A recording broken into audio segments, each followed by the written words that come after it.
8월의 어느 밤 평양의 심장부에서 대화재가 발생했습니다. 최고 지도자의 비밀 별장 13호 특각이 원인 모를 불길에 휩싸였고 체제의 가장 깊은 비밀이 불타기 시작했습니다. 그곳에 급파된 것은 평양 최정예 화선 소방대의 전설 24세의 여성 소방대원 강희수였습니다. 그녀는 불꽃 속에서도 눈 하나 깜짝하지 않는 철의 여전사였고 당에 대한 충성으로 똘똘 뭉친 모범 대원이었습니다. 하지만 그날 밤 타오르는 금고에서 쏟아져 나온 처형 명단 속에서 자신의 아버지 이름을 발견한 순간 모든 것이 바뀌었습니다. 그녀에게 주어진 선택지는 두 가지였습니다. 침묵 속에 죽음을 기다리거나 10톤의 붉은 괴물을 몰고 체제를 박살내며 탈출하는 것. 강희수는 후자를 택했습니다. 평양 시내를 질주하는 거대한 소방차, 수화포로 날려버린 검문소, 불타는 고속도로 위의 혈투, 압록강을 향한 최후의 돌진까지 이것은 기어가는 탈출이 아닌 들이받는 탈출의 기록입니다. 왜 그녀는 모든 것을 태우고 강을 건너야 했을까요? 지금부터 그 이야기를 시작하겠습니다. 목숨 걸고 자유를 찾아온 탈북민을 구독과 좋아요로 응원해주세요. 당신의 응원이 또 다른 기록의 시작이 됩니다. 저는 강희수입니다. 24세의 나이에 평양화선 소방대 제3중대 돌격대장으로 복무하고 있었습니다. 제 이름 앞에는 언제나 수식어가 따라붙었는데 최연소, 최정예, 전설이라는 단어들이었어요. 동료들은 저를 불꽃 속에서도 눈 하나 깜짝하지 않는 철의 여전사라고 불렀고 상급 지도부는 당과 수령님에 대한 충성의 표본이라며 치켜세우곤 했습니다. 소방대에 입대한 것은 18살 때의 일이었어요. 아버지 강일철 동지께서 평양 소방국의 전설적인 대대장이셨기에 저는 어릴 적부터 불과 싸우는 것이 무엇을 의미하는지 배우며 자랐습니다. 아버지는 제게 이렇게 말씀하셨어요. 불은 적이 아니라 시험이며 그 시험을 통과한 자만이 진정한 인민의 수호자가 될 수 있다고요. 그 말을 가슴 깊이 새기고 훈련에 임했고 6년이 지난 지금 저는 평양에서 가장 위험한 화재 현장에 가장 먼저 투입되는 대원이 되어 있었습니다. 2024년 8월 12일 저녁 만수대 지구의 한 고층 아파트 화재를 진압하고 돌아오는 길이었어요. 24시간 연속 출동이었고 제 소방복은 그을음과 재로 뒤덮여 있었습니다. 동료들은 지쳐 차 안에서 잠들었지만 저는 창밖을 바라보고 있었어요. 평양의 야경이 지나가고 있었습니다. 붉은 선전 구호들이 빌딩마다 빛나고 있었고 거리는 깨끗하게 정돈되어 있었어요. 이 도시를 지키는 것이 제 임무였고 그것을 자랑스럽게 여기고 있었습니다. 그런데 그날 밤 모든 것이 바뀌어 버렸어요. 소방서로 돌아온 지 채 1시간도 되지 않아 비상 사이렌이 울려 퍼졌습니다. 일반적인 출동 신호가 아니었어요. 붉은색 긴급등이 3번 깜빡이는 것은 최고 등급의 화재, 그것도 당과 관련된 시설에서 발생한 사고를 의미했습니다. 대장이 긴장한 목소리로 말했어요. 13호 특각에 화재가 발생했으니 즉시 출동하라는 명령이었습니다. 13호 특각이라는 이름을 듣는 순간 대원들의 얼굴이 하얗게 변해버렸어요. 그곳은 최고 지도자께서 가끔 머무시는 비밀 별장 중 하나였고 일반 소방대원들조차 그 존재를 아는 사람이 많지 않은 곳이었습니다. 가장 큰 소방차에 올랐습니다. 10톤급 물탱크와 초고압 수화포를 장착한 최신형 차량이었어요. 붉은 차체에는 공화국의 상징인 붉은 별이 그려져 있었고 양옆에는 인민을 위한 희생이라는 구호가 금색 글씨로 새겨져 있었습니다. 운전석에 앉으며 깊게 숨을 들이쉬었어요. 이것은 단순한 화재 진압이 아니었습니다. 제 충성심을 시험하는 무대였고 그 무대에서 완벽해야 한다는 것을 알고 있었어요. 사이렌이 울리기 시작했고 거대한 소방차가 밤의 평양을 가르며 달리기 시작했습니다. 13호 특각은 평양 외곽의 울창한 소나무 숲속에 숨겨져 있었습니다. 도착했을 때 이미 별장의 절반이 불길에 휩싸여 있었어요. 불길은 하늘 높이 치솟아 검은 연기가 별들을 가리고 있었고 타오르는 목재에서 나는 소리가 마치 비명처럼 들렸습니다. 소방차를 멈추고 현장을 살폈어요. 보통의 화재와는 완전히 달랐습니다. 불이 너무 빠르게 번지고 있었고 화염의 색깔도 이상했어요. 푸른빛이 섞인 주황색 불꽃은 화학 물질이 연소되고 있다는 증거였습니다. 보이부 요원들이 사방을 둘러싸고 있었어요. 검은 정장을 입은 남자들이 긴장한 표정으로 무전기를 붙들고 있었고 그들의 허리춤에는 권총이 차려져 있었습니다. 한 요원이 다가와 차갑게 말했어요. 사람 구조는 필요 없으며 오직 지도자 동지의 집무실에 있는 물품들만 구출하라는 지시였습니다. 그는 저를 똑바로 쳐다보며 덧붙였어요. 이곳에서 본 모든 것은 국가 기밀이며 만약 외부에 누설되면 당신과 당신 가족 모두 처벌받을 것이라고요.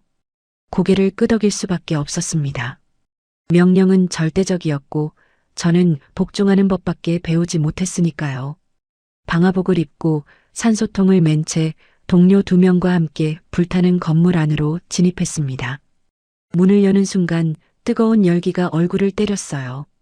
복도는 이미 연기로 가득 차 있었고 불길이 벽을 타고 천장으로 번지고 있었습니다. 열화상 카메라로 길을 찾으며 앞으로 나아갔어요. 2층 복도 끝에 있는 집무실을 향해 기어가듯 움직였습니다. 바닥은 뜨거웠고 손에 닿는 벽은 마치 달군 쇠처럼 타올랐어요. 그럼에도 멈추지 않았습니다. 이것이 제게 주어진 임무였고 저는 언제나 임무를 완수해 왔으니까요. 집무실 문 앞에 도착했을 때 불길이 문을 완전히 삼키고 있었습니다. 소방도끼로 문을 부수고 안으로 들어갔어요. 방 안은 그야말로 지옥이었습니다. 책장에 꽂힌 수백 권의 책들이 불타고 있었고 거대한 책상 위에는 서류 더미가 재로 변해가고 있었어요. 방 한쪽에는 거대한 금고가 놓여 있었습니다. 보이부 요원이 무전기로 소리쳤어요. 바로 그 금고를 구하라는 명령이었습니다. 동료들과 함께 뜨거운 금고를 들어 올렸어요. 무게는 최소 200kg은 넘었고 금속 표면은 손을 댈 수 없을 만큼 뜨거웠습니다. 하지만 포기하지 않았어요. 3명이 힘을 합쳐 금고를 들고 복도로 나왔습니다. 바로 그 순간이었어요. 천장이 무너져 내리기 시작했습니다. 나무 대들보가 우르르 쏟아지며 제 동료 1명을 덮쳤어요. 비명 소리도 제대로 지르지 못한 채 그는 잔해 속에 묻혀버렸습니다. 나머지 1명과 저는 금고를 질질 끌며 계단을 내려갔어요. 연기가 폐를 태우는 것 같았고 시야는 거의 보이지 않았습니다. 그저 앞으로만 나아갔어요. 1층 현관에 도착했을 때 더 이상 힘이 남아있지 않았습니다. 금고를 바닥에 내려놓고 주저앉아 버렸어요. 보이부 요원들이 달려와 금고를 빼앗듯 가져갔습니다. 그들의 눈빛에는 감사도 위로도 없었어요. 오직 임무 완수에 대한 안도만이 있었습니다. 밖으로 나와 산소 마스크를 벗었습니다. 신선한 공기가 폐로 들어오자 기침이 멈추지 않았어요. 동료는 제 옆에서 무너진 채 울고 있었습니다. 함께 들어갔던 대원이 죽었다는 사실을 받아들일 수 없었던 거예요. 하지만 보이부 요원들은 그에게 눈길조차 주지 않았습니다. 그들의 관심은 오직 금고에만 쏠려 있었어요. 요원들이 금고를 트럭으로 옮기려는 순간 별장의 2층에서 거대한 폭발음이 울려 퍼졌습니다. 화학 물질이 담긴 용기가 터진 것이었어요. 폭발의 충격파가 밖까지 전해졌고 트럭 위에 올려진 금고가 흔들리며 바닥으로 굴러떨어졌습니다. 금고의 문이 비틀리며 반쯤 열려버렸어요. 요원들이 황급히 달려가 금고를 다시 닫으려 했지만 이미 늦었습니다. 안에서 서류들이 바람에 날려 흩어지기 시작했어요. 저는 본능적으로 날아오는 서류 한 장을 잡았습니다. 그것은 불에 그을린 종이였고 붉은 도장이 찍혀 있었어요. 헤드랜턴 불빛으로 글자를 읽기 시작했습니다. 처형 대상자 명단이라는 제목이 보였어요. 손이 떨리기 시작했습니다. 명단에는 날짜와 이름 그리고 처형 사유가 적혀 있었어요. 2024년 9월 15일 강일철. 사유는 기밀 누설 위험 인물 사전 제거였습니다. 심장이 멈춘 것 같았어요. 강일철. 그것은 제 아버지의 이름이었습니다. 아버지는 3년 전 화재 현장에서 순직하셨다고 들었어요. 영웅적 희생이었다고, 당에서 훈장까지 추서했다고요. 하지만 이 서류는 다른 진실을 말하고 있었습니다. 아버지는 사고로 돌아가신 것이 아니었어요. 국가에 의해, 보위부에 의해 제거될 예정이었던 겁니다. 그것도 아무런 잘못도 없이 단지 기밀을 알고 있다는 이유만으로요. 다른 서류들도 눈에 들어왔습니다. 수십 명의 이름이 적혀 있었고 그 중에는 제가 아는 선배 소방관들의 이름도 보였어요. 모두 충성스러운 당원들이었고 목숨을 걸고 인민을 구한 영웅들이었습니다. 하지만 그들은 너무 많은 것을 봤다는 이유로, 당의 비밀을 알게 됐다는 이유로 제거 대상이 되어 있었어요. 제 손에 들린 서류가 바람에 펄럭였고 그 소리가 마치 죽은 자들의 신음처럼 들렸습니다. 보위부 요원이 소리치며 달려왔어요. 서류를 내놓으라는 명령이었습니다. 하지만 저는 그 서류를 놓지 않았어요. 요원이 권총을 빼들었고 제 머리에 총구를 겨눴습니다. 그 순간 제 안에서 무언가가 끊어지는 소리가 들렸어요. 24년간 저를 묶어왔던 충성심이라는 사슬이 산산조각 나버린 겁니다. 저는 요원을 똑바로 바라보며 생각했어요. 이 체제가 제게서 아버지를 빼앗아 갔다면 저 역시 이 체제에서 무언가를 빼앗아 가겠다고요. 요원의 손가락이 방아쇠에 걸렸습니다. 하지만 바로 그때 별장에서 또 다른 폭발이 일어났어요. 건물 전체가 흔들렸고 요원들이 비틀거렸습니다. 저는 그 틈을 놓치지 않았어요. 서류를 소방복 안쪽 주머니에 재빨리 집어넣고 뒤로 물러났습니다. 혼란 속에서 아무도 제 행동을 눈치채지 못했어요. 불길이 더욱 거세졌습니다. 이제 별장 전체가 거대한 화구가 되어 타오르고 있었어요. 다른 소방차들이 도착해 물을 뿌리기 시작했지만 소용없었습니다. 건물은 이미 구조물 자체가 무너지고 있었어요. 보위부 책임자가 소리쳤습니다. 모든 인원 철수하라는 명령이었어요. 소방대원들이 황급히 장비를 챙겨 후퇴하기 시작했습니다. 저는 불타는 별장을 바라보며 서 있었어요. 불길이 하늘로 치솟는 모습이 마치 거대한 붉은 손이 하늘을 움켜쥐려는 것처럼 보였습니다. 그 순간 제 머릿속에 아버지의 목소리가 들려왔어요. 이수야, 불은 파괴하는 것이 아니라 정화하는 것이란다. 낡은 것을 태워 없애야 새 것이 자랄 수 있는 법이지. 아버지의 말씀이 이제야 이해가 됐습니다. 이 체제는 낡았고 썩었고 태워져야 했던 거예요. 주머니 속 서류가 뜨겁게 느껴졌습니다. 이것은 단순한 종이가 아니었어요. 이것은 체제의 거짓을 증명하는 증거였고 수많은 희생자들의 억울함을 담은 유언이었습니다. 저는 이것을 세상에 알려야 한다고 생각했어요. 하지만 여기 북한 땅에서는 불가능한 일이었습니다. 이 서류를 보는 순간 저도 명단에 이름이 올라갈 것이 분명했으니까요. 결심이 섰습니다. 탈출해야 한다는 생각이 머릿속을 가득 채웠어요. 하지만 어떻게요? 평양은 세계에서 가장 삼엄한 감시망을 가진 도시였고 저는 보위부의 눈길이 항상 따라다니는 특수부대 소속이었습니다. 게다가 지금은 국가 기밀이 담긴 서류를 몰래 가지고 있는 상태였어요. 발각되는 순간 총살은 확실했습니다. 시선을 돌리자 제가 몰고 온 소방차가 보였어요. 거대한 붉은 괴물이 어둠 속에서 빛나고 있었습니다. 10톤의 물과 강력한 엔진, 그리고 어떤 장애물도 뚫을 수 있는 무게를 가진 그 차량이 갑자기 다르게 보이기 시작했어요. 저는 천천히 소방차 쪽으로 걸어갔습니다. 동료들은 여전히 진화 작업에 정신이 팔려 있었고 보위부 요원들은 금고를 트럭에 싣느라 바빴어요. 아무도 저를 주목하지 않았습니다. 운전석 문을 열고 올라탔어요. 익숙한 가죽 시트의 감촉이 느껴졌습니다. 핸들을 잡자 손이 떨렸어요. 이 결정은 돌이킬 수 없는 것이었습니다. 시동을 걸면 저는 반역자가 되는 거예요. 하지만 시동을 걸지 않으면 저는 아버지처럼 명단에 이름이 오를 희생자가 될 뿐이었습니다. 깊게 숨을 들이쉬고 열쇠를 돌렸어요. 엔진이 굉음을 내며 깨어났습니다. 엔진 소리가 밤의 정적을 가르자 몇몇 사람들이 고개를 돌렸습니다. 하지만 아직 아무도 의심하지 않았어요. 소방차가 움직이는 것은 자연스러운 일이었으니까요. 저는 기어를 넣고 천천히 앞으로 나아가기 시작했습니다. 별장에서 멀어지는 방향으로요. 그때 정치 지도원이 소리쳤어요. 어디 가느냐는 물음이었습니다. 저는 창문을 내리고 대답했어요. 물을 더 채우러 간다고, 급수 지점으로 이동한다고요. 지도원이 고개를 끄덕이는 것이 보였습니다. 저는 속도를 조금 더 높였어요. 별장의 정문이 점점 가까워졌습니다. 정문에는 2명의 경비병이 서 있었어요. 그들은 소방차를 보고 자동으로 문을 열어주려 했습니다. 하지만 제 뒤에서 갑자기 고함 소리가 들렸어요.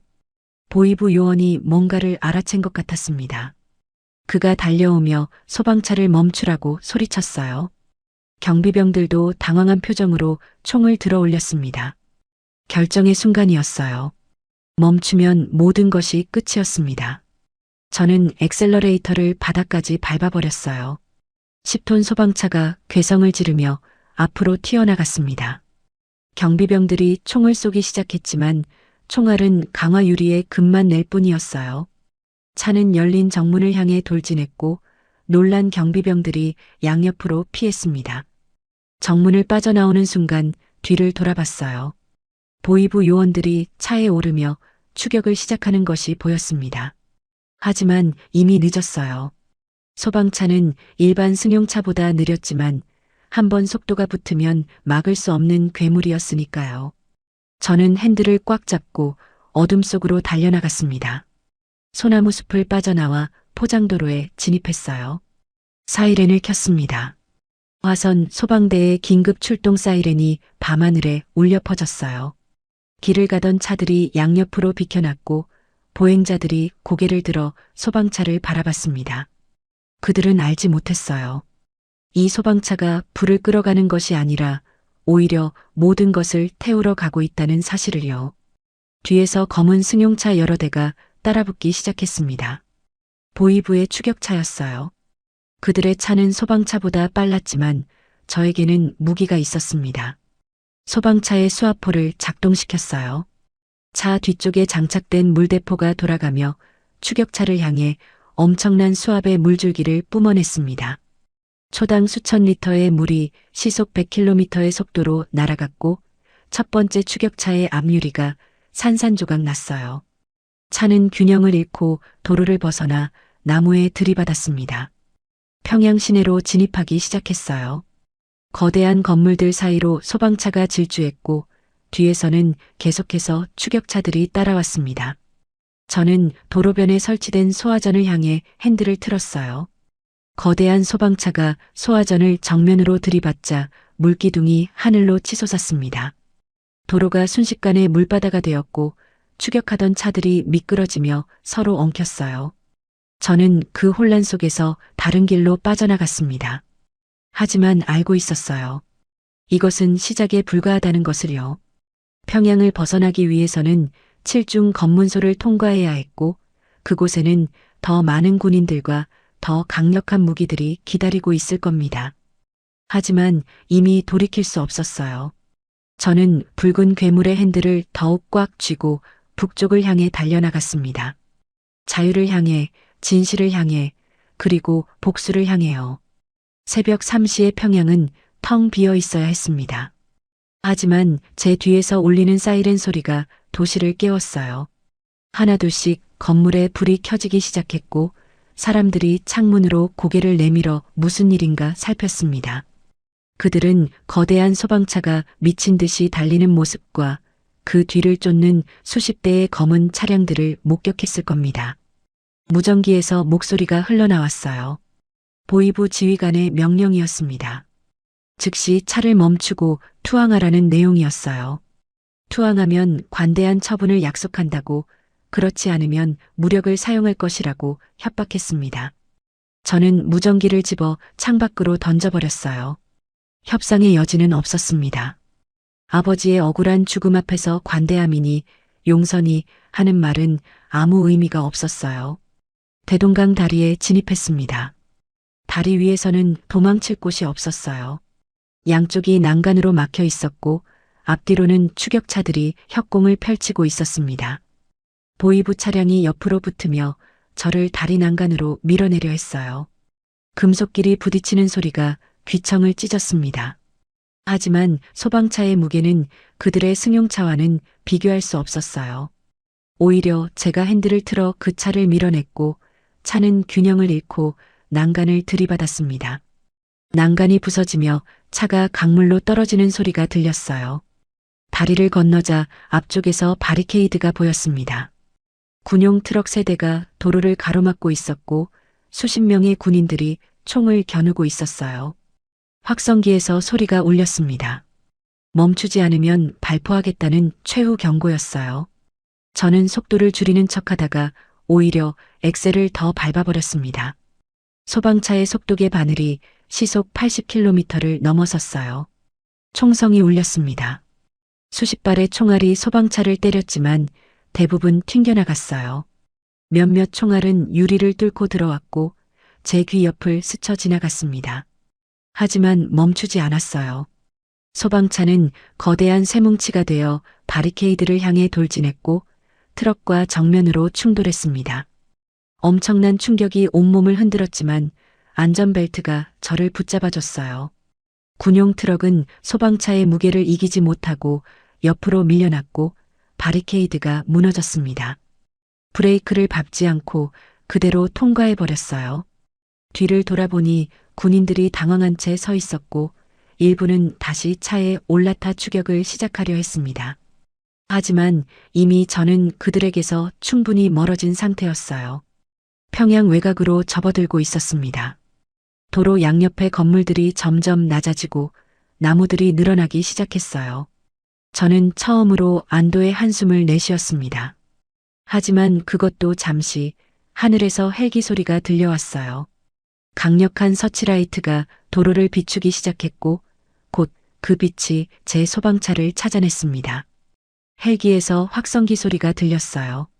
즉각 정지하라는 명령이었습니다. 하지만 저는 멈출 수 없었어요. 헬기가 낮게 날아와 도로 앞을 가로막으려 했습니다. 저는 소방차의 지붕에 장착된 물대포를 위로 향하게 조종했어요. 초고압 수화포를 작동시키자 거대한 물기둥이 하늘을 향해 쏘아 올라갔습니다. 물줄기가 헬기의 로터를 강타했고 헬기가 균형을 잃으며 옆으로 비틀거렸어요. 조종사가 황급히 고도를 높이며 물러났습니다. 그 틈을 타서 다시 속도를 높였어요. 이제 평양 외곽의 마지막 검문소가 보이기 시작했습니다. 이곳만 통과하면 고속도로에 진입할 수 있었어요. 고속도로를 타면 국경까지의 거리가 크게 줄어들 겁니다. 하지만 검문소는 이미 저를 기다리고 있었어요. 모든 차단기가 내려져 있었고 장갑차까지 배치되어 있었습니다. 이번에는 진짜 전쟁터를 뚫고 나가야 하는 상황이었어요. 평양 외곽 7중 검문소는 수도를 지키는 최후의 관문이었습니다. 7겹의 바리케이드와 전자감시 장비 그리고 중무장한 특수부대가 24시간 배치되어 있는 곳이었어요. 저는 그곳을 수백 번 지나쳤지만 항상 정상적인 절차를 밟아 통과했습니다. 하지만 오늘은 달랐어요. 저는 국가의 적이 되어 있었고 검문소는 저를 막기 위해 모든 화력을 집중하고 있었습니다. 소방차를 천천히 몰고 검문소에 접근했어요. 서치라이트가 차를 비추기 시작했고 스피커에서 목소리가 울려 퍼졌습니다. 엔진을 끄고 손을 들고 나오라는 명령이었어요. 순순히 따르면 목숨은 보장하겠다는 거짓말도 덧붙였습니다. 하지만 저는 알고 있었어요. 제가 저 문을 열고 나가는 순간 총탄이 제 몸을 관통할 것이라는 사실을요. 창문을 조금 내리고 밖을 살폈습니다.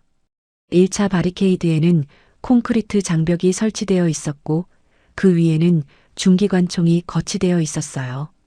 2차 바리케이드에는 장갑차가 대기하고 있었고 3차부터 7차까지는 각각 다른 형태의 차단 시설들이 겹겹이 쌓여 있었습니다. 정상적인 방법으로는 절대 통과할 수 없는 구조였어요. 하지만 저에게는 물이 있었습니다. 10톤의 물과 그것을 무기로 만들 수 있는 초고압 수압 시스템이 있었어요. 소방차의 모든 출력을 수압포에 집중시켰습니다. 엔진이 비명을 지르듯 굉음을 냈고 펌프가 최대 압력까지 물을 끌어올리기 시작했어요. 압력 게이지의 바늘이 위험 구역까지 올라갔습니다. 발포 준비를 명령하는 소리가 들렸어요. 저는 더 이상 기다릴 수 없었습니다. 수압포의 방향을 1차 바리케이드로 맞추고 밸브를 완전히 열어버렸어요. 순간 소방차 전체가 뒤로 밀릴 정도의 반동과 함께 물기둥이 발사됐습니다. 초당 5,000리터의 물이 분당 150바의 압력으로 쏘아져 나갔어요. 물줄기가 콘크리트 장벽을 강타했습니다. 콘크리트가 쉽게 부서질 리 없었지만 그 위에 있던 기관총과 군인들은 버틸 수 없었어요. 군인들이 물의 폭력 앞에서 나뭇잎처럼 날아갔고 기관총이 거치대에서 떨어져 나갔습니다. 저는 수압포를 좌우로 천천히 움직이며 1차 바리케이드 전체를 쓸어냈어요. 첫 번째 장벽을 지나 2차 바리케이드로 접근했습니다. 장갑차의 포탑이 저를 향해 돌아오기 시작했어요. 하지만 장갑차도 약점이 있었습니다. 바로 관측창과 포탑의 회전 부분이었어요. 저는 수압포를 포탑 연결 부위에 집중시켰습니다. 엄청난 수압이 틈새로 파고 들어갔고 포탑이 작동을 멈췄어요. 장갑차 승무원들이 황급히 탈출하는 모습이 보였습니다. 3차와 4차 바리케이드는 철제 장애물과 못 박힌 타이어 장벽이었어요. 저는 수압포를 끄고 그냥 엑셀을 밟아버렸습니다. 소방차의 거대한 무게와 강화된 범퍼가 장애물들을 지지기며 지나갔어요. 못이 타이어를 찔렀지만 소방차의 타이어는 특수 강화 고무로 만들어져 있어서 쉽게 펑크 나지 않았습니다. 5차 바리케이드에서 드디어 실탄 사격이 시작됐어요. 자동 소총과 기관총의 총알이 빗발쳤고 소방차의 차체에 화염이 튀었습니다. 총알이 유리를 뚫고 들어와 제 팔을 스쳤어요. 뜨거운 통증이 느껴졌지만 무시했습니다. 수압포를 다시 작동시켜 총격 지점을 향해 물을 쏘아냈고 총격이 잠시 멈췄어요. 6차와 7차 바리케이드는 거의 동시에 돌파했습니다. 이미 소방차는 만신창이가 되어 있었고 엔진에서 연기가 피어오르기 시작했어요. 하지만 멈출 수 없었습니다. 마지막 차단기를 들이받고 통과하는 순간 자유로운 도로가 눈앞에 펼쳐졌어요. 뒤를 돌아보니 검문소가 아수라장이 되어 있었습니다. 물에 젖은 군인들이 쓰러져 있었고 부서진 장비들이 널려 있었어요. 하지만 곧 추격이 재개될 것이 분명했습니다. 저는 앞만 보고 달렸어요. 평양 마이너스 개성 고속도로 진입로가 멀지 않았습니다. 그곳을 타면 국경까지의 거리가 절반으로 줄어들 겁니다. 고속도로에 진입하자 시야가 확 트였습니다. 양옆에 가로등이 일렬로 늘어서 있었고 도로는 텅 비어 있었어요. 새벽 4시에 북한 고속도로는 허가받은 차량 외에는 통행이 금지되어 있었으니까요. 저는 엑셀러레이터를 끝까지 밟았습니다. 소방차의 속도계가 시속 100km를 넘어섰어요. 일반 소방차로는 낼 수 없는 속도였지만 저는 엔진의 리미터를 해제해버렸습니다. 뒤에서 헤드라이트 불빛들이 보이기 시작했어요. 보이부의 추격 차량들이었습니다. 그들의 차는 소방차보다 훨씬 빨랐고 점점 거리를 좁혀오고 있었어요. 곧 첫 번째 차가 소방차 바로 뒤까지 따라붙었습니다. 그 차에서 총격이 시작됐고 총알이 소방차의 후면을 때렸어요. 저는 급한 아이디어가 떠올랐습니다. 소방차의 보조 연료 탱크 밸브를 열어버린 거예요. 디젤 연료가 도로 위로 쏟아지기 시작했습니다. 추격차들이 그 연료 웅덩이를 지나갈 때 저는 비상 조명탄을 뒤로 던졌어요. 조명탄이 연료에 닿는 순간 거대한 불길이 솟아올랐습니다. 도로가 순식간에 화염의 장벽이 되어버렸어요. 첫 번째 추격차가 불길 속으로 돌진했고 차가 폭발하며 뒤집혔습니다. 두 번째와 세 번째 차는 급브레이크를 밟았지만 미끄러지며 서로 충돌했어요. 하지만 더 많은 차량들이 계속 따라오고 있었습니다.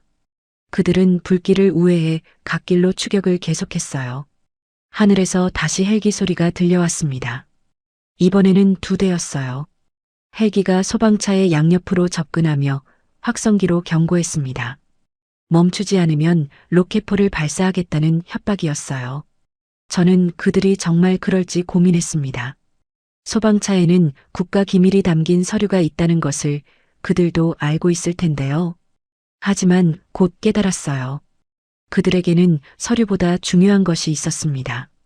바로 비밀이 새어나가는 것을 막는 것이었어요. 차라리 서류와 저를 함께 없애버리는 편이 그들에게는 더 안전한 선택이었습니다. 헬기의 무장이 저를 향하기 시작했어요. 저는 순간적으로 핸들을 꺾었습니다.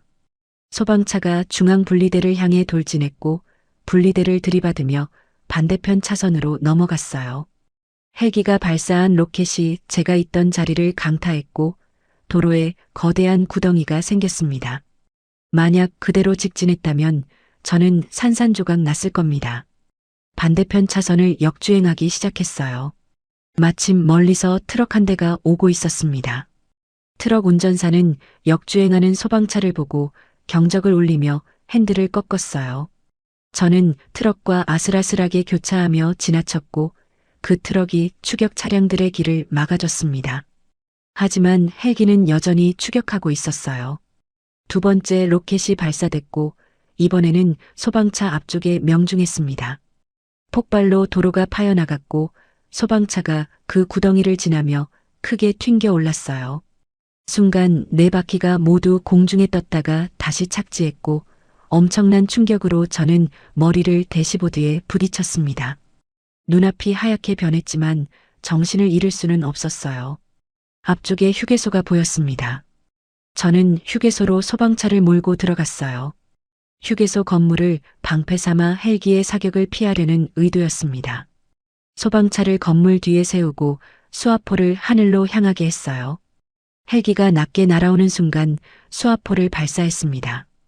물기둥이 헬기의 꼬리 로터를 강타했고 헬기가 균형을 잃으며 빙글빙글 돌기 시작했어요. 결국 헬기는 멀리 떨어진 들판에 불시착했습니다. 두 번째 헬기는 더 이상 접근하지 않고 거리를 두며 감시만 했어요. 저는 그 기회를 놓치지 않고 다시 고속도로로 빠져나갔습니다.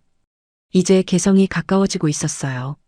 개성만 지나면 국경지대인 해상까지는 한나절이면 도착할 수 있었습니다. 하지만 그곳에는 더 큰 시련이 기다리고 있을 것이 분명했어요. 고속도로를 벗어나 국경지대로 접어들었습니다. 길은 점점 좁아지고 험해졌어요. 포장도로가 비포장으로 바뀌었고 양옆에는 산과 숲이 울창하게 우거져 있었습니다. 소방차의 엔진은 이미 과열 상태였고 타이어 하나는 완전히 찢어져 있었어요. 하지만 멈출 수 없었습니다.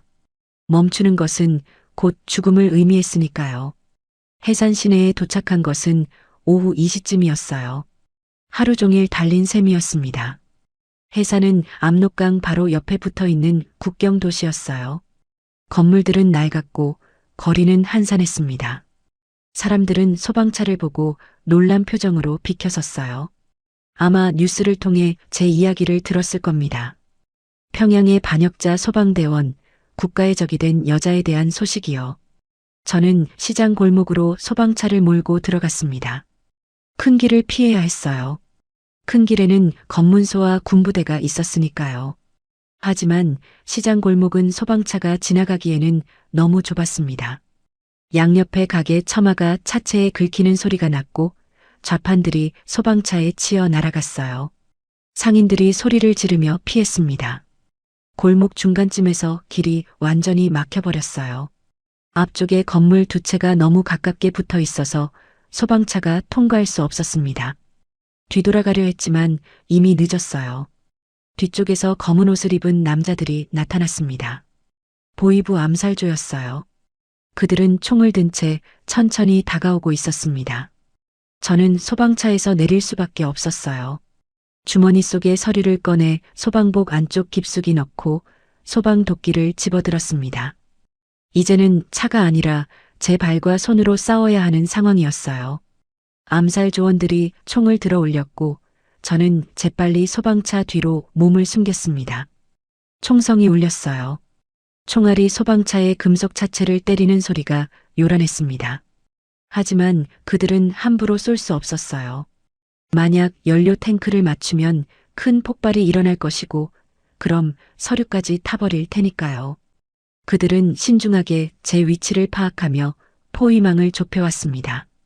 저는 소방차의 문을 열고 안으로 기어 들어갔어요. 그리고 남은 물을 모두 배출하도록 밸브를 열어버렸습니다. 소방차 밑으로 엄청난 양의 물이 쏟아져 나왔고 골목이 순식간에 물바다가 됐어요. 암살 조원들이 당황하며 뒤로 물러섰습니다. 그 틈을 타서 반대쪽 문으로 빠져나와 건물 안으로 뛰어들었어요. 허름한 주택이었습니다. 집 안에는 노부부가 있었고 그들은 무장한 여자가 들어오자 비명을 지르며 구석으로 피했어요. 저는 그들에게 해를 끼칠 생각이 없었습니다.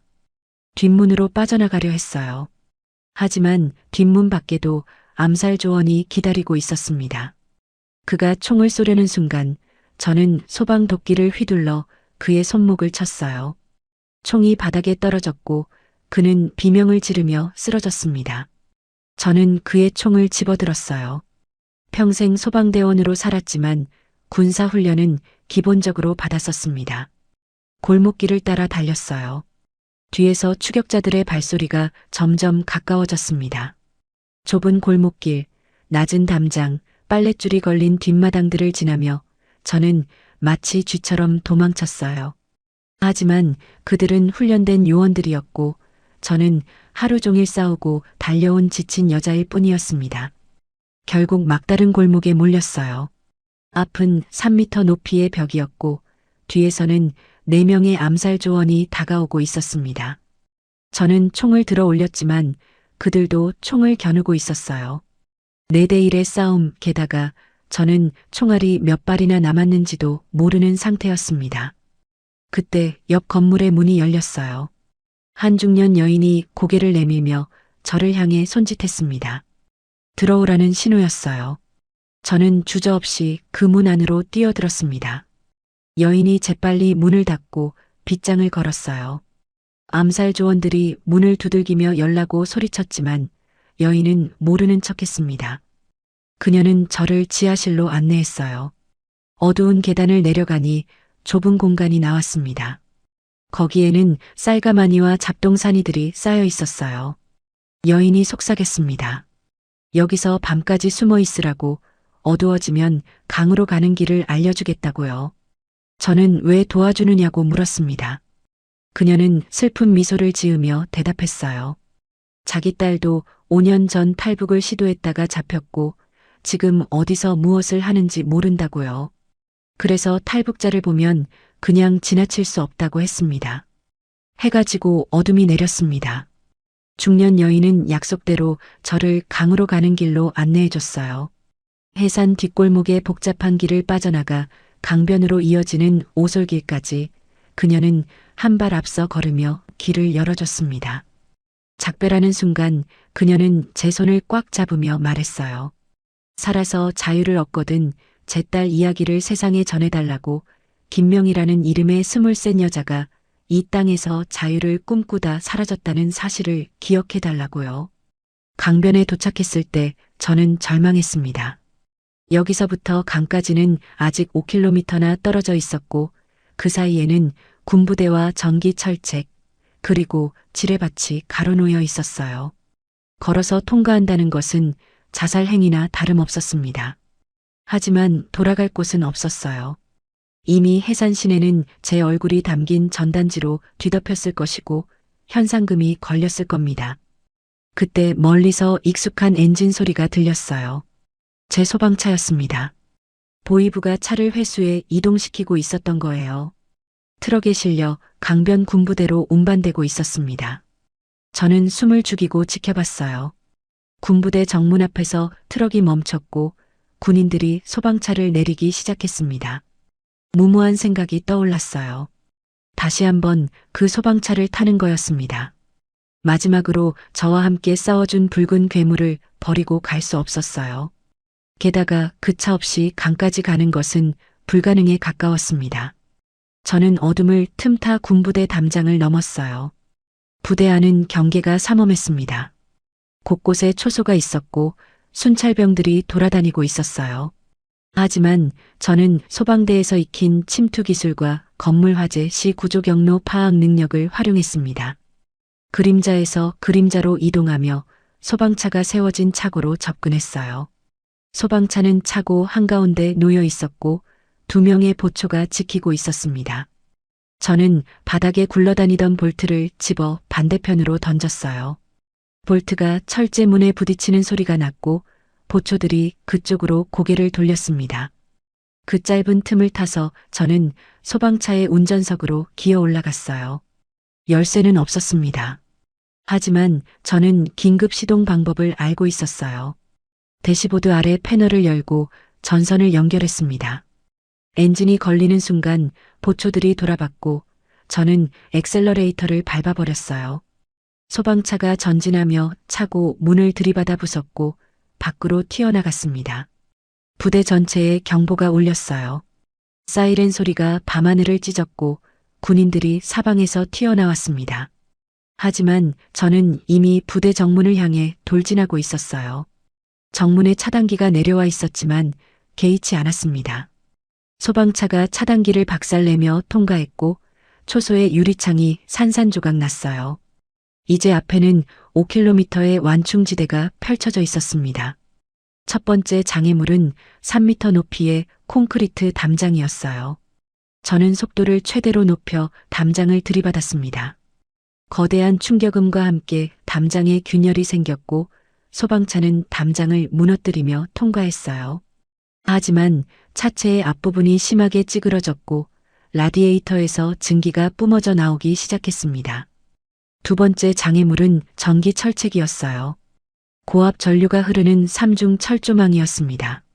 저는 망설이지 않고 그대로 돌진했어요. 소방차의 금속 차체가 철책에 닿는 순간 불꽃이 튀었고 차 안의 모든 전기 장치가 나가버렸습니다. 하지만 소방차는 철책을 끊어내며 계속 나아갔어요. 제 팔에 전기 충격이 전해졌지만 고무장갑이 저를 보호해줬습니다. 세 번째이자 마지막 장애물은 지뢰밭이었어요. 경고 표지판이 곳곳에 세워져 있었고 땅 밑에는 수백 개의 지뢰가 묻혀 있었습니다.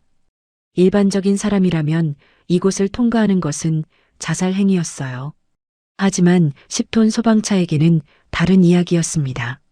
지뢰가 터지기 시작했어요. 폭발음이 연이어 울렸고 흙과 파편이 사방으로 튀었습니다.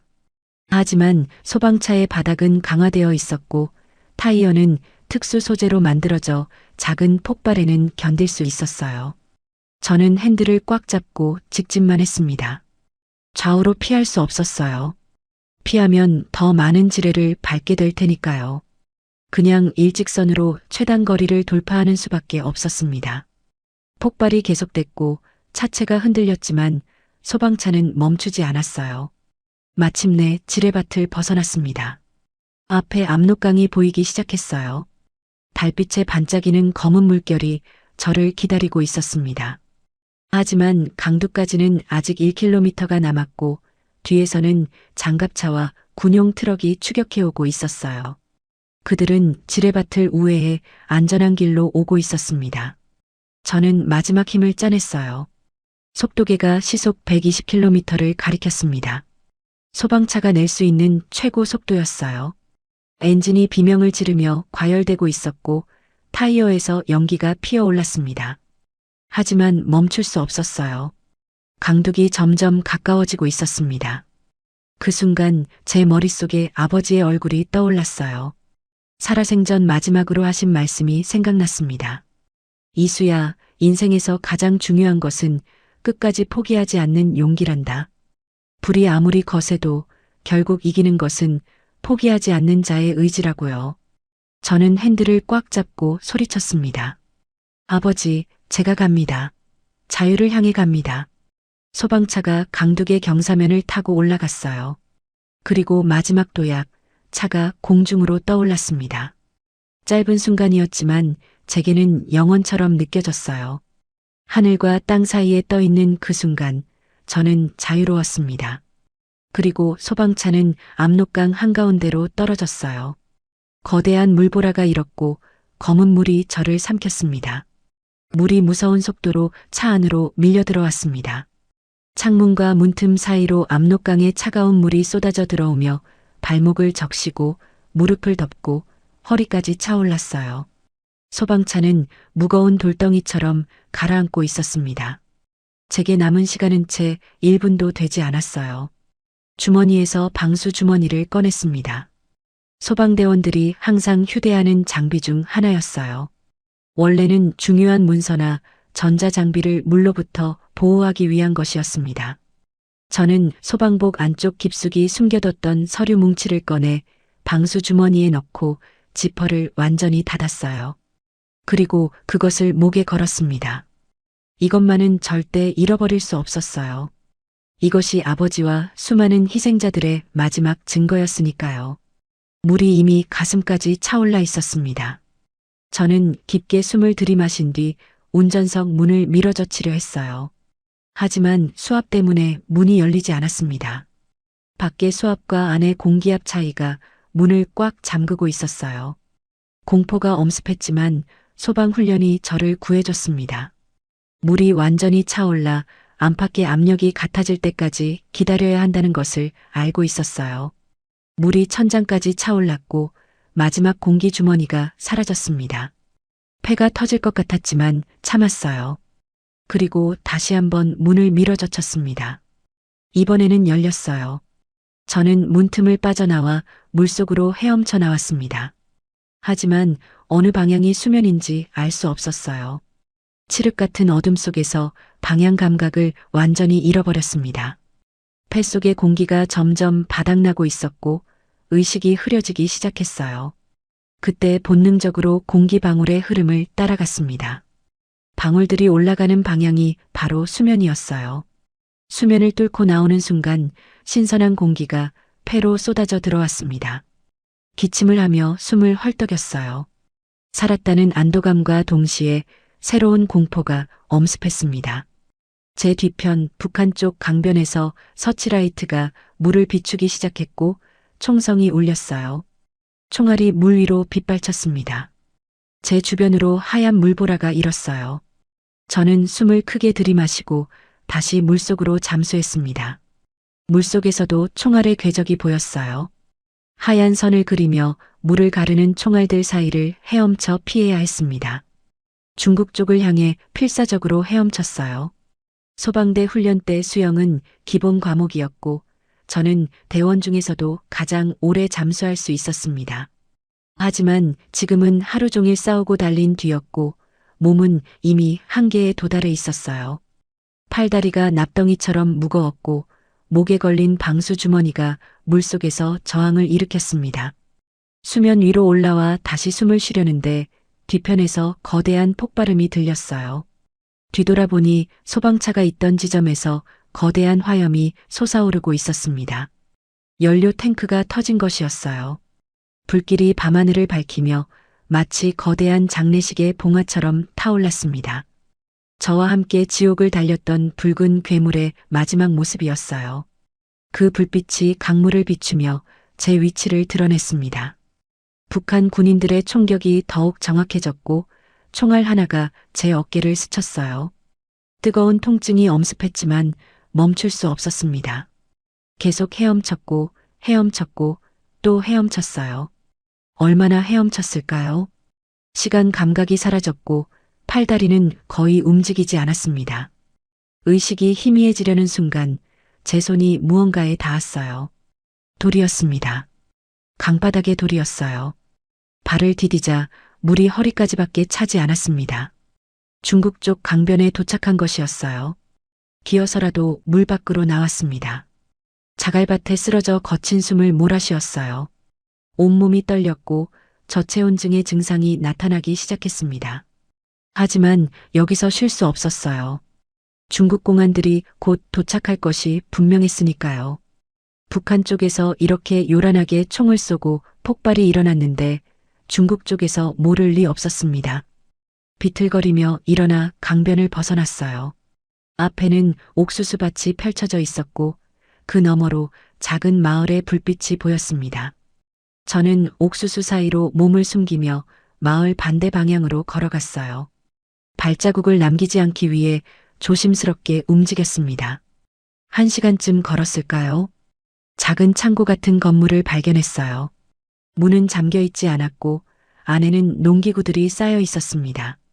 저는 구석에 몸을 웅크린 채 숨었어요. 젖은 옷을 벗고 건초더미 사이에 몸을 묻었습니다. 체온을 유지해야 했으니까요. 목에 걸린 방수 주머니를 열어봤어요. 다행히 서류는 멀쩡했습니다. 아버지의 이름이 적힌 그 처형 명단, 그리고 다른 수십 명의 이름들이 희미한 달빛 아래 보였어요. 저는 서류를 가슴에 꽉 안았습니다. 이것을 위해 모든 것을 걸었고 이것을 세상에 알리기 위해 여기까지 왔어요.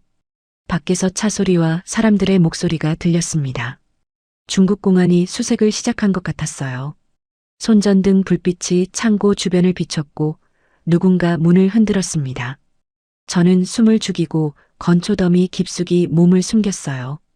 만약 여기서 잡힌다면 모든 것이 끝이었습니다. 중국 공안은 탈북자를 북한으로 송환하는 것으로 악명 높았으니까요. 다행히 그들은 창고 안까지 들어오지 않았어요. 잠긴 것으로 착각했는지 아니면 별것 아닌 곳이라고 판단했는지 그냥 지나쳤습니다. 발소리가 멀어지고 차 소리도 사라졌어요.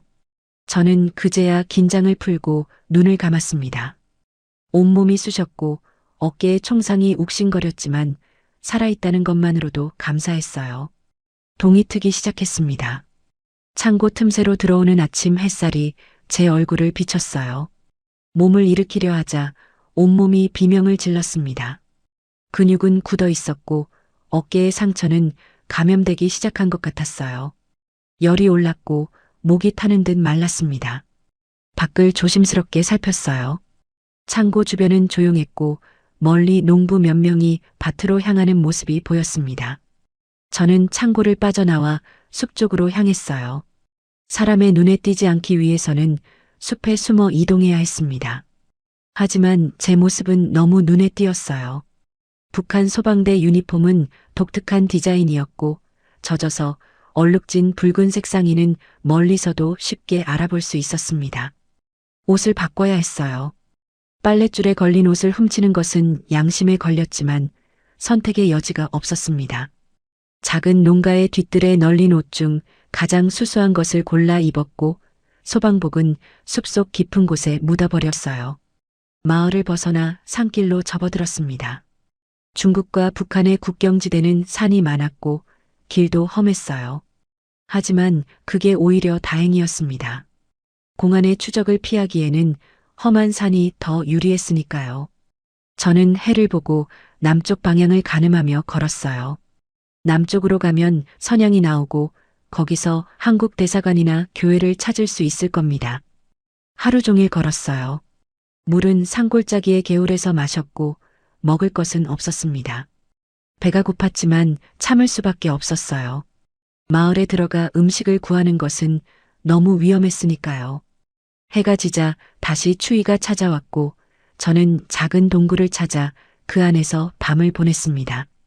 이틀째 되던 날 작은 마을을 지나가야 하는 상황이 생겼어요. 산길이 끊겨버려서 우회할 방법이 없었습니다. 저는 모자를 깊이 눌러쓰고 고개를 숙인 채 마을길을 걸었어요.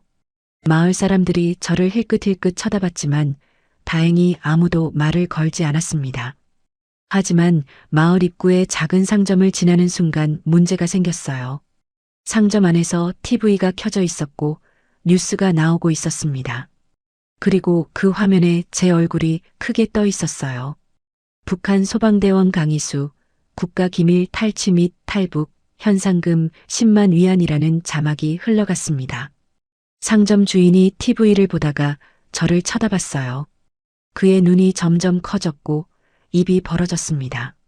저는 더 이상 망설이지 않고 뛰기 시작했어요. 상점 주인이 뒤에서 소리쳤고 마을 사람들이 모여들기 시작했습니다. 누군가 휴대폰으로 신고하는 소리가 들렸어요. 저는 마을을 벗어나 다시 산으로 달렸습니다. 30분쯤 달렸을까요? 뒤에서 차 소리와 개 짖는 소리가 들려왔어요. 공안들이 추적견을 동원해 추격을 시작한 것이었습니다. 이제 냄새로 추적당하고 있었어요. 아무리 발자국을 지우고 다녀도 소용없었습니다. 개울을 발견하고 그 안으로 들어갔어요. 물속을 걸으면 냄새 추적을 방해할 수 있었습니다. 한참을 개울을 따라 올라간 뒤 반대편 둑으로 올라와 다른 방향으로 방향을 틀었어요. 추적견들이 혼란에 빠진 것 같았습니다. 짖는 소리가 점점 멀어졌어요. 하지만 이번에는 헬기 소리가 들렸습니다. 중국 공안이 헬기까지 동원한 것이었어요. 열화상 카메라를 사용한다면 제가 숨을 곳은 없었습니다. 저는 동굴이나 큰 바위 아래를 찾아야 했어요. 열화상 카메라는 두꺼운 암석은 투과하지 못하니까요. 작은 폐광을 발견했습니다. 오래전에 버려진 것 같았고 입구는 나무 판자로 막혀 있었어요. 판자를 떼어내고 안으로 들어갔습니다. 어둡고 좁았지만 헬기의 탐지에서는 벗어날 수 있었어요. 저는 갱도 깊숙이 들어가 숨었습니다. 밖에서 헬기가 맴도는 소리가 들렸고 공안들이 주변을 수색하는 소리도 들렸어요. 하지만 그들은 폐광까지는 들어오지 않았습니다. 위험하다고 판단했는지 아니면 그냥 놓쳤는지 알 수 없었어요. 저는 어둠 속에서 몇 시간을 숨어 있었습니다. 해가 완전히 지고 밤이 깊어지자 밖으로 나왔어요. 별이 총총한 밤하늘이 펼쳐져 있었고 추격자들의 기척은 사라져 있었습니다. 저는 다시 남쪽을 향해 걸었어요. 얼마나 더 걸어야 안전한 곳에 도착할 수 있을지 알 수 없었지만 멈출 수는 없었습니다. 아버지의 서류를 품에 안고 죽은 이들의 억울함을 가슴에 새기며 저는 자유를 향해 한 걸음 한 걸음 나아갔어요. 중국 땅에서의 사흘째 밤이었습니다. 작은 도시 변두리의 폐가에 숨어들었어요. 낡은 2층 건물이었고 1층에는 쓰레기와 잡동사니가 쌓여 있었습니다. 2층에는 오래된 매트리스 하나가 있었고 저는 그 위에 몸을 누웠어요. 며칠간의 도주로 체력이 바닥났고 어깨의 상처는 계속 덧나고 있었습니다. 한숨 자고 일어나니 자정쯤이었어요. 밖에서 이상한 소리가 들렸습니다. 차 문이 조용히 닫히는 소리, 그리고 가벼운 발걸음 소리였어요. 일반적인 발소리가 아니었습니다. 훈련된 사람의 조심스러운 움직임이었어요. 창문 틈으로 내다보니 검은 승용차 한 대가 골목에 서 있었고 4명의 남자가 건물을 포위하고 있었습니다. 그들은 공안이 아니었어요. 공안이라면 제복을 입고 당당하게 들이닥쳤을 겁니다. 이들은 평범한 옷을 입고 있었지만 허리춤에는 권총이 차려져 있었어요. 북한 보위부 암살조였습니다. 국경을 넘었다고 안전한 것이 아니었어요. 북한은 중국 내에서도 암살조를 운영하고 있었고 특히 중요한 탈북자의 경우 끝까지 추격한다는 것을 알고 있었습니다. 제가 가진 서류는 체제를 뒤흔들 수 있는 폭탄이었고 그들은 저를 제거하기 위해 국경을 넘어온 것이었어요. 1층에서 발소리가 들렸습니다. 그들이 건물 안으로 들어오고 있었어요.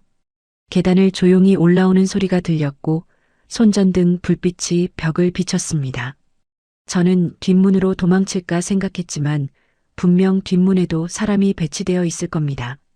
싸워야 했어요. 하지만 저에게는 무기가 없었습니다. 주변을 둘러보니 오래된 철제 파이프가 하나 굴러다니고 있었고 바닥에는 깨진 유리 조각들이 흩어져 있었어요. 그리고 구석에는 낡은 가스통이 놓여 있었습니다. 가스통을 들어 밸브를 열었어요. 쉬타는 소리와 함께 가스가 새어나오기 시작했습니다. 방 안에 가스가 가득 차기 시작했고 저는 코를 막고 숨을 참았어요. 계단을 올라오던 암살 조원이 가스 냄새를 맡았는지 멈췄습니다. 그리고 동료에게 뭔가 속삭였어요. 그들은 신중하게 접근하기 시작했습니다. 문이 천천히 열렸고 손전등 불빛이 방 안을 비췄어요. 첫 번째 요원이 안으로 들어서는 순간 저는 준비해둔 라이터를 던졌습니다. 라이터가 바닥에 떨어지며 불꽃을 일으켰고 방 안에 가득 찬 가스가 폭발했어요. 폭발은 예상보다 컸습니다. 화염이 순식간에 방을 휩쓸었고 문 앞에 있던 요원이 비명을 지르며 뒤로 날아갔어요. 저는 폭발 직전 창문 쪽으로 몸을 던졌고 강화 유리를 깨고 밖으로 튀어나갔습니다. 2층 높이에서 떨어지며 아래 쓰레기 더미 위에 착지했어요. 충격으로 숨이 멎는 줄 알았지만 일어날 수 있었습니다. 건물이 불타기 시작했어요. 가스 폭발로 시작된 불길이 낡은 목재 구조물을 타고 빠르게 번졌습니다. 암살 조원들이 건물에서 빠져나오고 있었고 그중 한 명은 온몸에 화상을 입어 비틀거렸어요. 하지만 나머지 3명은 멀쩡했고 즉시 저를 향해 총을 겨눴습니다. 저는 골목으로 뛰어들었어요. 총성이 울렸고 총알이 제 옆 벽을 때렸습니다. 좁은 골목길을 지그재그로 달리며 총알을 피했어요. 그들이 뒤쫓아오는 소리가 들렸습니다. 골목 끝에 큰 도로가 나왔고 다행히 심야 버스 한 대가 지나가고 있었어요. 저는 달리는 버스의 뒷문을 붙잡고 매달렸습니다. 버스 기사는 눈치채지 못했고 버스는 그대로 달렸어요. 암살 조원들이 차에 올라타 뒤쫓아오기 시작했습니다. 2 정거장쯤 지나 버스에서 뛰어내렸어요. 큰 건물들이 늘어선 시내 지역이었습니다. 사람들이 많았고 CCTV도 곳곳에 설치되어 있었어요. 여기서라면 그들도 함부로 총을 쏠 수 없을 겁니다. 24시간 편의점으로 뛰어들어갔어요. 점원에게 화장실을 빌려달라고 했고 화장실로 들어가 문을 잠갔습니다. 그리고 작은 창문을 통해 뒷골목으로 빠져나갔어요. 암살 조원들은 편의점 앞에서 저를 기다리고 있었지만 저는 이미 뒷골목을 통해 멀어지고 있었습니다. 새벽이 밝아올 때까지 도망쳤어요. 여러 버스를 갈아타고 택시도 이용했으며 때로는 걸어서 도시를 가로질렀습니다. 해가 뜰 무렵 저는 도시 외곽의 공사장에 숨어들었어요. 몸은 만신창이가 되어 있었지만 아직 살아 있었습니다. 그리고 서류도 무사했어요. 하지만 알고 있었습니다. 그들은 포기하지 않을 것이라는 사실을요. 한국 대사관이나 교회에 도착하기 전까지는 계속 쫓아올 겁니다. 저는 더 조심해야 했고 더 빨리 움직여야 했어요. 시간이 흐를수록 포위망은 좁혀지고 있었으니까요. 중국에서의 이주는 악몽 같았습니다. 끊임없는 도주, 암살조의 추격, 공안의 수색이 계속됐어요. 하지만 지하교회 네트워크의 도움으로 저는 결국 한국행 밀항 루트를 찾아냈습니다. 선양의 한 목사님이 위험을 무릅쓰고 저를 숨겨줬고 가짜 서류를 만들어줬어요. 그리고 마침내 비행기에 오를 수 있었습니다. 비행기 안에서도 긴장을 풀 수 없었어요. 주변의 모든 승객이 보위부 요원처럼 보였고 승무원의 시선도 의심스러웠습니다. 서류를 품에 꽉 안고 있었고 눈을 감을 수 없었어요. 만약 이 비행기가 북한으로 회항한다면? 만약 중국 공안이 마지막 순간에 비행기를 세운다면? 온갖 두려운 생각이 머릿속을 채웠습니다. 하지만 비행기는 무사히 이륙했고 4시간 뒤 인천공항에 착륙했어요. 바퀴가 활주로에 닿는 순간 눈물이 터져 나왔습니다. 살았다는 안도감, 자유에 도착했다는 기쁨, 그리고 아버지를 떠올리며 느끼는 슬픔이 한꺼번에 밀려왔어요. 입국장으로 걸어 들어갔습니다. 제 차림은 처참했어요. 중국에서 구한 낡은 옷은 여전히 그을음과 흙으로 더러웠고 어깨의 총상 자국은 임시로 붕대를 감았지만 피가 서며 나오고 있었습니다.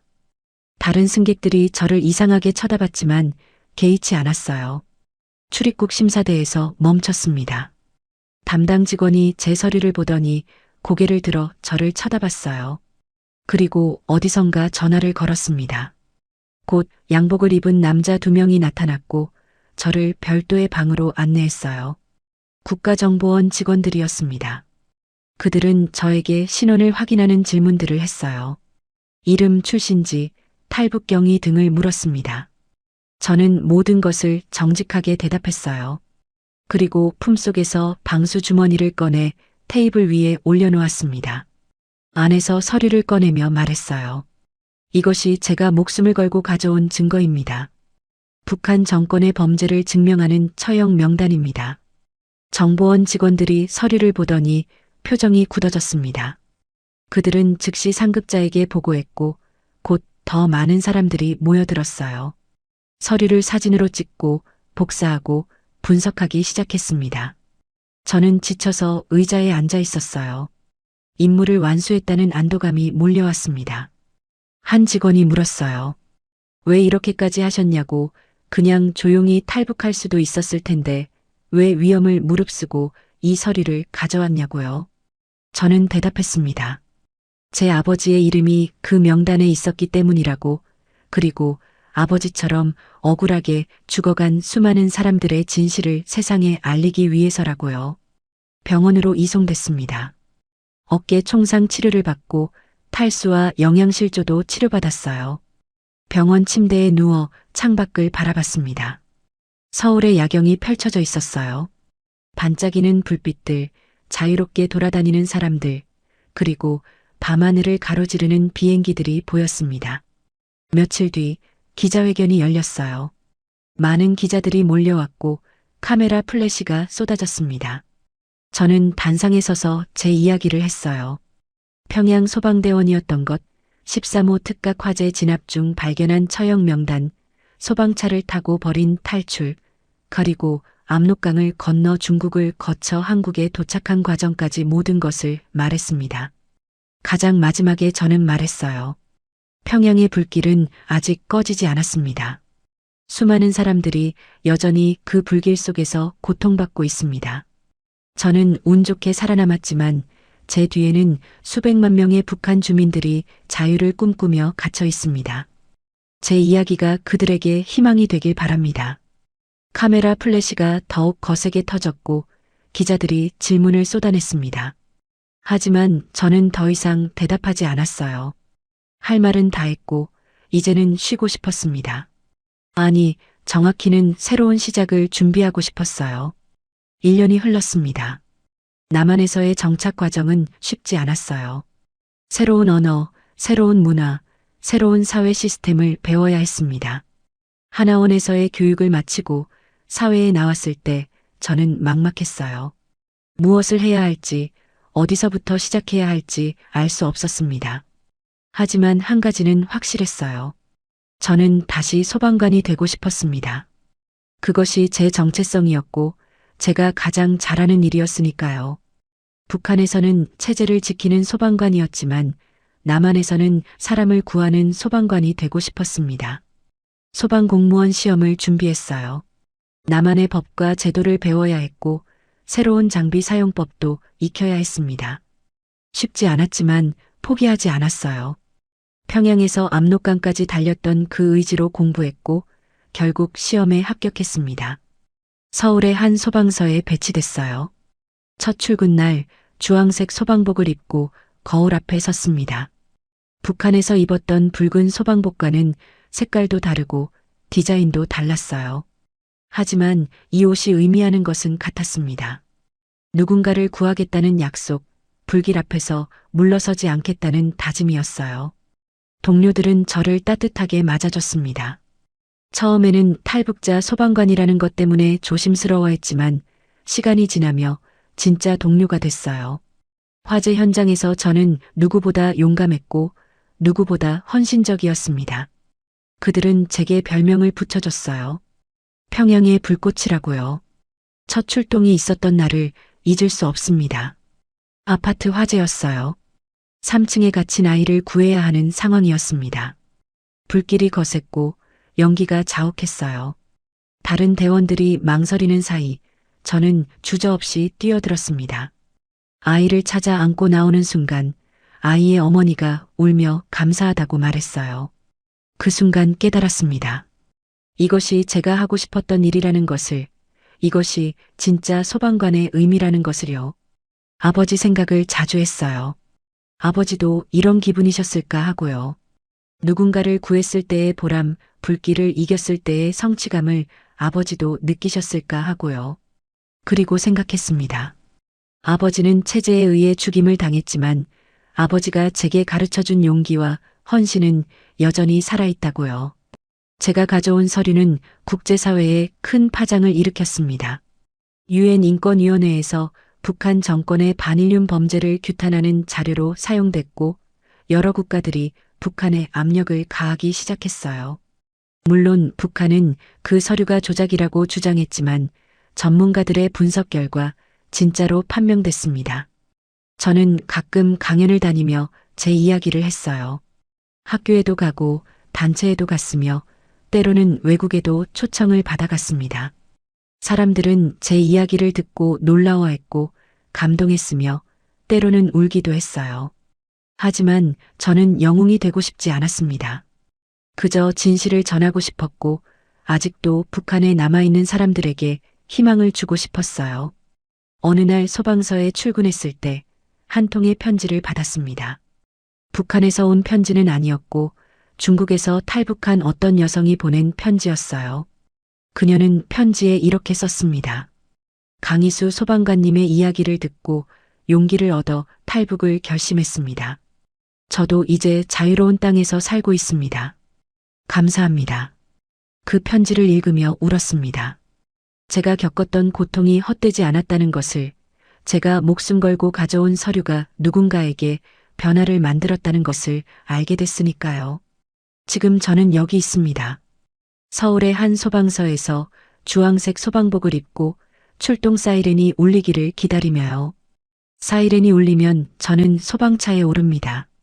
10톤의 붉은 괴물이 아니라 최신식 남한 소방차예요. 그리고 불길을 향해 달려갑니다. 체제를 지키기 위해서가 아니라 사람을 구하기 위해서요. 평양의 불길은 아직 꺼지지 않았지만 저는 여기서 다른 불길과 싸우고 있습니다. 그리고 언젠가는 북한의 모든 불길도 꺼지고 모든 사람들이 자유를 누리는 날이 올 것이라고 믿어요. 그날까지 저는 여기서 제자리에서 최선을 다할 겁니다. 자유의 소방관으로서요.